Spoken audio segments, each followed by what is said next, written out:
This is the Tan Talk Radio Network. Welcome to Moments of Clarity with Tiffany Werner, licensed mental health counselor in the state of Florida. Moments of Clarity's mission is to educate and end the stigma on mental health through the inspirational stories of our exceptional guests. You can join in the show by calling Tiffany toll-free at 866-826-1340 or on Facebook and Twitter at MOC with Tiffany. Now, here's Tiffany Werner. Hi, thanks for listening. This is Moments of Clarity. My name's Tiffany Werner. I'm a licensed mental health counselor, and I'm your host. And happy Friday. Thanks to Ed and everyone helping out with the show today, of course. And today we're going to be discussing something we don't really hear about from the front lines in honesty. And my friend and guest today is a bilingual clinical psychologist. And he contracts with the Department of Homeland Security to provide treatment services for individuals seeking political asylum. And he also has published and authored a book that is a self-help book for self-help skills workbook for trauma for those with PTSD. And we're going to be talking about that a little bit. But I want to welcome to Moments of Clarity, Dr. Kirby Ruetter. Hi, Dr. Kirby. Hi, Hi. Hi, Tiffany. Good morning. How are you? Good morning. Very good. Thank you so much for your time and for being here. Absolutely. Thank you so much for letting me join you. Thank you. And do you want us to go by Dr. Ruetter, Dr. Kirby? You can just call me Kirby. That sounds better. for show purposes. Okay, so Kirby, thank you so much for being here. And I know that you're a clinical psychologist. You worked out in Hawaii doing things for the veterans. And tell us a little bit about the work you do. Yeah, so I'm a bilingual clinical psychologist. I'm licensed in Ohio and Texas, so bilingual in English and Spanish. So mostly what I do at this point in my career is contract with the Department of Homeland Security, like you mentioned, to provide treatment services, so in other words, mental health services, for individuals that are applying for political asylum here in this country. So what exactly does political asylum give them?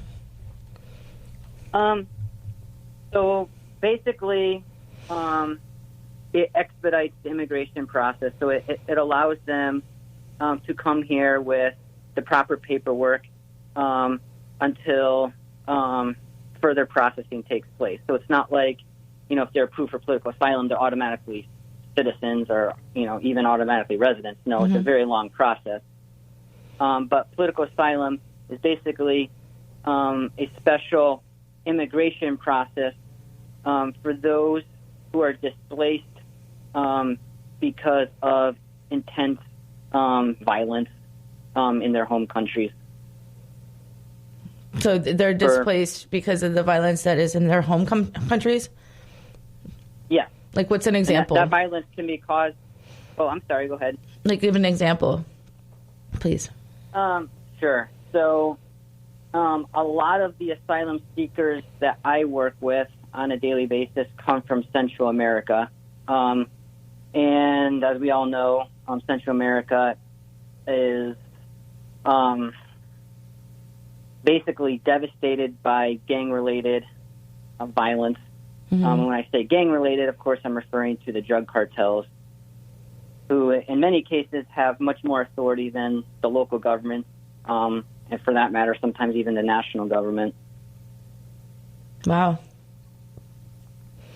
So we're talking about, people that have either been tortured by the cartels or know people personally, such as spouses or siblings or children who have been threatened, tortured, sometimes, a lot of times assassinated by local cartels.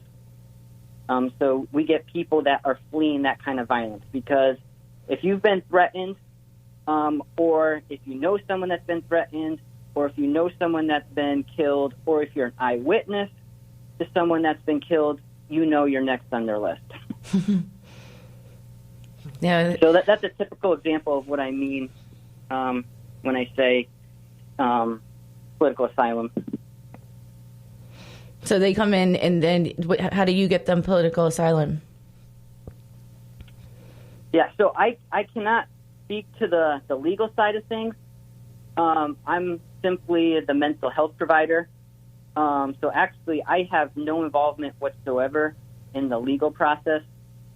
However, when these individuals are sent to the facility that I work at, by the way, I work at a facility that is for mothers and minors specifically that are seeking asylum. So when they're sent to that facility, it's my role to check in with the residents on my caseload on a weekly basis to see how they're doing, and then to schedule follow-up treatment services as needed. So my role is actually strictly clinical, not legal. Most of your clients are pretty much running for their lives, it sounds like. Yeah, a lot of them are, absolutely. And so that's got to be hard to counsel somebody that just feels like feels paranoid in a way, that they have to look over their shoulder all the time. Yeah, no, you nailed it. I can honestly say that, for the most part, the vast majority of the people that show up at our facility are just absolutely incredibly resilient. You would think they would have way more mental health issues than they actually present with. And some of that is simply the fact that they're still in shock, a lot of times in denial, so they don't actively present with a lot of symptoms. But also, just the fact that they survive a grueling trek, which a lot of times take months, kind of suggests that they are very strong and extremely resilient. Maybe in shock a little bit, too. Yeah. Some of it must seem surreal. It's like, for me hearing it, it's something that you hear on the movies or you see on a movie or something, that this stuff doesn't really every exist. Week I hear horror stories that you would think this must be made up, this must be some kind of movie, and no, it's not. And a lot of times, some of the violence and trauma that they experience is actually on the way to the U.S. So as they're fleeing the situation in their home country, then they have to deal with all kinds of dynamics as they cross Mexico. So, a lot of times they're kidnapped, they're raped, they're murdered before they get to our borders. So if they actually make it to us, it does mean, kind of by definition, survival of the fittest, that they were able to survive that journey, because a lot don't. Mm-hmm. Yeah, so what exactly do they have to do? In terms of what? To get to us safely? Or is it just kind of like by luck and like what they've arranged? Yeah, they have to jump through a lot of hoops. A lot of times they sell everything they have, if they have anything. A lot of times they don't really have too many possessions to leave behind in the first place. But let's say they own a house. A lot of times they're going to have to sell that house in order to have the money to make the trip. So when they leave everything. And they experience all kinds of hazards, like I already mentioned, just crossing Mexico. But the tricky part is if they get sent back, which does happen quite a bit, they are extremely vulnerable to being trafficked. Mm-hmm. Because if you think about it, they've left behind everything. They were fleeing violence in the first place. So a lot of times they already have a bad connection with a local cartel, and they don't want to have any further encounters. But furthermore, on top of all that, they have this huge debt. And if it's a personal debt, so in other words, if it's a debt that they got from, not from a bank, but just from some random acquaintance, well, that random acquaintance is going to expect payment. Mm-hmm. And they don't have anything to pay back. So yeah, that's probably one of my biggest concerns I have is what happens if they get sent back and they don't have family or someone supportive to receive them to help them get back on their feet. Yeah, that's got to be really rough. But to be honest, even if they're granted asylum in the U.S., they're still vulnerable to trafficking, especially if they don't really have a relative or a strong acquaintance in the U.S. that is on their feet and able and willing to receive them. Sometimes I ask, okay, so who do you have in mind to sponsor you here in the U.S.? And sometimes what they'll say is, oh, yeah, this person I met 4 weeks ago on Facebook. And I'm thinking, you've got to be kidding me. Mm-hmm. So, either way, this population is vulnerable to being trafficked, whether they stay in the U.S. or are returned. Yeah, but if they go back, then they're more danger of the cartel, right? Yeah, I would say, they're in much more danger if they return to their home countries, for sure.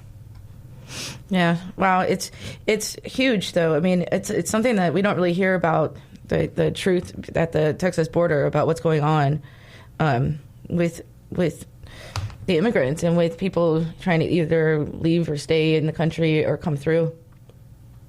We don't hear the truth. We see some of the news, but who's to know what's real and not,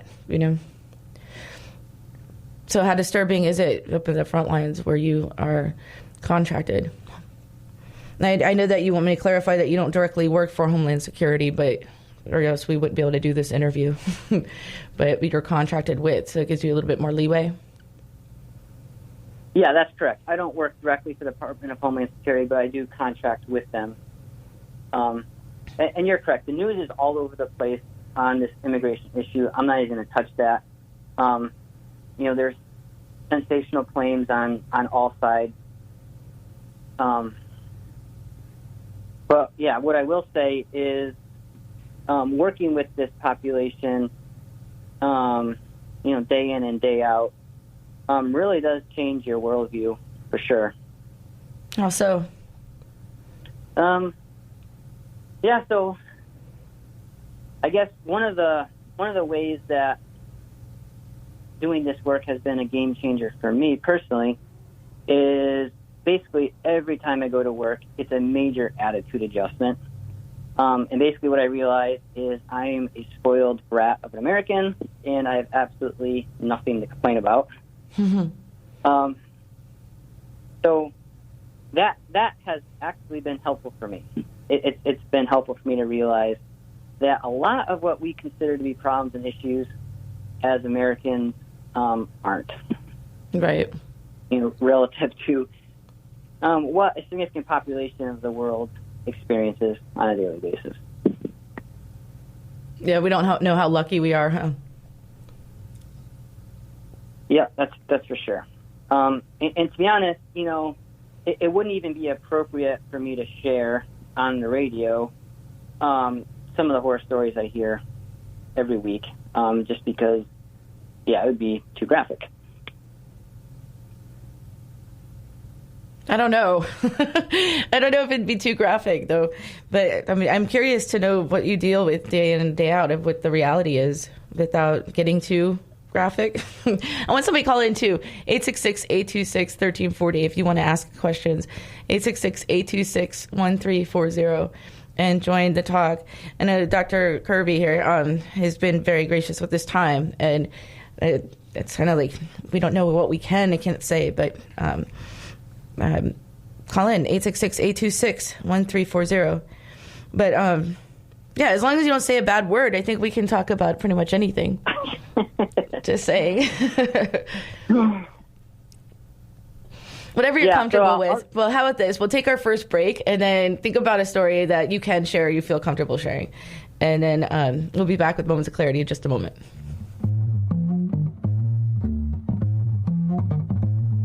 You're listening to Moments of Clarity with Tiffany Werner. We welcome your input at 866-826-1340. Tiffany will be right back after this. This is the Tan Talk Radio Network. Hi, this is Tiffany Warner, your host of Moments of Clarity. Living with a mental health disorder is not easy. If you or someone you know are struggling with this, please know